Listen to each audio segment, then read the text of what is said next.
And welcome back, everybody. We are talking this segment more about Indian Point and the competing voices out there about whether or not it should be shuttered or it should remain open. We've certainly seen the loud protests, but it does have its advocates.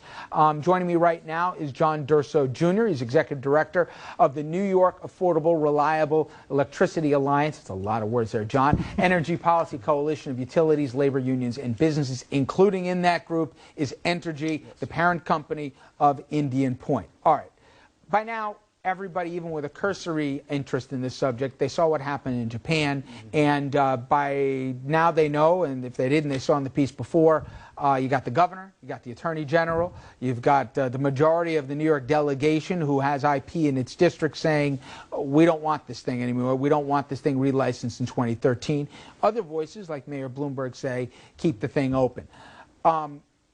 With public sentiment the way it is, make the most compelling argument that the reward outweighs the risk. Well, there's a number of things I would say, Richard. And first, actually, if we're going to talk about the New York delegation, the actual representative of Indian Point, District 19, is Nan Hayworth, who is a supporter of Indian Point, ran on that during her campaign and beat an Indian Point opponent in John Hall in the last election.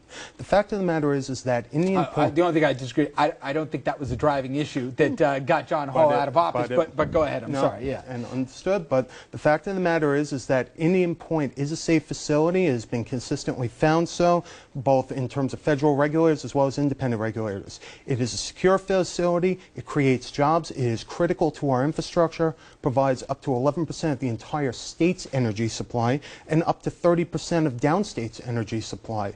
You know, studies have shown that you take Indian Point offline, and we can even go back 2 weeks ago, where we saw the highest energy use in New York State in its history. It's recorded by Con Ed, and we've also seen numbers by NYSO, the operator of the grid. You shudder to think what would actually happen. Let me speak to that for 1 second, though, John. We've seen IP, the lights go out. It got red flagged by the NRC. It had the worst safety record of any nuclear power plant. This is going back a few years, back in '98. But when that happened, the lights didn't go out in New York. People saw their electric bills go up, but only marginally here. And they look around and they say, oh, wait a second here. We see what happened in Japan. And we say to ourselves, you got, you know, within 50 miles, 20 million people, this biggest population density of any power plant in the country, and nobody thinks the evacuation plan works out of this thing. I mean, nobody can say that thing with a straight face.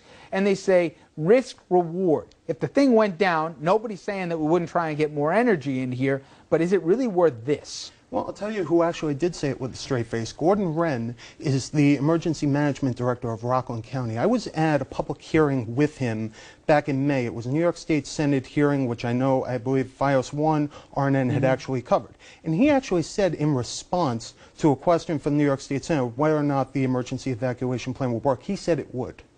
Okay. Listen, I respect the arguments, and there's legitimate ones about the energy. Not the politicians. Listen, I've lived here. Everybody I know, we've spoken to people from the front lines of this, law enforcement.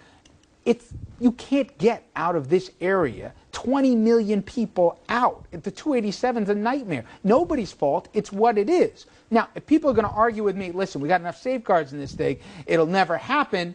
That's a good debate. But nobody thinks this evacuation plan, that nobody even knows what they're supposed to do.